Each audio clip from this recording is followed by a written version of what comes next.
बुर्खा वाली डॉक्टर 200 महिलाओं को देखिए आतंकवादी बना चुकी है। यूपी में छुपे थे लाल किला धमाके के गद्दार, आदेश मिलते योगी की फोर्स ने घेरा।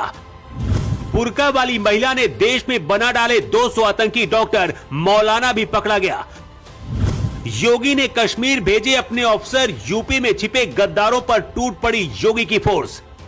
भारत दुनिया का पहला ऐसा देश है जिसका बंटवारा मजहब के नाम पर हुआ, लेकिन यहां कानून सरिया का चलता रहा। दिल्ली लाल किला धमाके में ऐसे खुलासे हुए जिसके बारे में जानकर आप भी गुस्से से भर जाएंगे।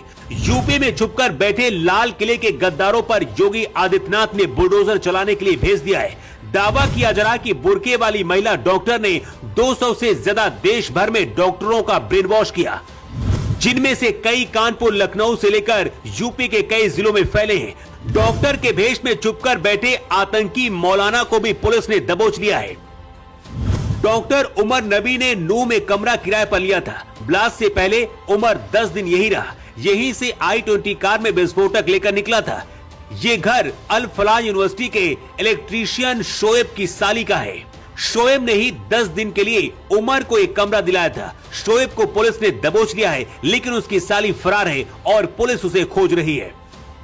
भास्कर ने अपनी एक रिपोर्ट में दावा किया है कि 2021 में एक रिश्तेदार ने डॉक्टर शाहीन को पति, बच्चे और नौकरी छोड़ने पर जब टोका था, तो उस दौरान शाहीन ने अपने उस रिश्तेदार से कहा था कि परिवार और नौकरी में क्या रखा है, अब कौम का कर्ज उतारने का वक्त आ गया है, सब छोड़कर इसी में लगी हूँ, मेरे बारे में चिंता करना छोड़ दो, कुछ बहुत बड़ा करने निकली हूँ, जो करूंगी उस पर आप सबको फक्र होगा।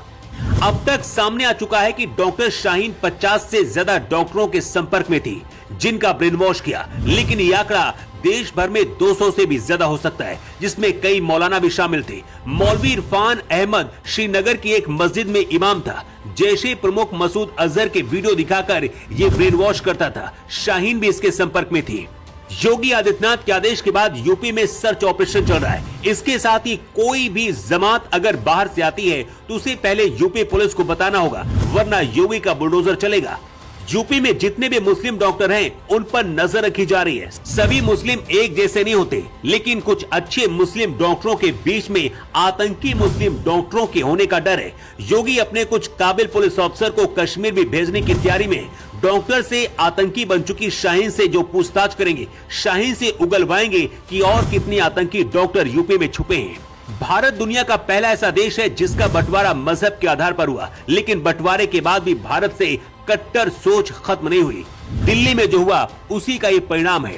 पहले आतंकी पहाड़ों और जंगली ठिकानों में हथियारों की ट्रेनिंग लेते थे, लेकिन अब ये तस्वीर बदल चुकी है। अब आतंकवाद का विस्तार मेट्रो सिटीज में रहने वाले पढ़े लिखे युवकों तक पहुंच चुका है, जो यूनिवर्सिटीज में पढ़ते हैं, लैपटॉप चलाते हैं, रासायनिक फॉर्मूले समझते हैं और डिजिटल नैरेटिव बनाना जानते हैं। ये वही लोग हैं जो सोशल मीडिया पर जिहादी कंटेंट के ट्रेंड को बनाए रखते हैं। डॉक्टरों का आतंकी बनना ये बताता है कि शिक्षा गलत हाथों में पहुंच जाए तो कट्टरपंथियों के लिए ये हथियार बन जाती है। डॉक्टर्स को दूसरा भगवान कहा जाता है, लेकिन डॉक्टर के भेष में अब आतंकी मुखौटा लगाकर बैठे हैं। यति नरसिंहानंद जैसे लोग कह रहे हैं कि मुस्लिम डॉक्टरों के पास जाकर इलाज न कराएं, लेकिन समाधान ये नहीं है। समाधान ये है कि खुद मुस्लिम समाज को ऐसे लोगों के खिलाफ उतरना चाहिए जो मुस्लिम, गांजा और पाकिस्तान के लिए इंसाफ मांगते हैं। भारत में वो दिल्ली आतंकी हमले पर शांत क्यों हैं? योगी आदित्यनाथ के ऑर्डर के बाद यूपी में सर्च ऑपरेशन चल रहा है और देश के गद्दारों को चूहों की तरह बिलों से बाहर निकाला जा रहा है, क्योंकि आतंकवादियों के टारगेट पर अयोध्या और काशी भी था। योगी के आदेश के बाद यूपी में सफाई शुरू हो गई है, तो आतंकियों को बचाने के लिए फारूक अब्दुल्ला जैसे लोग कूद पड़े। फारूक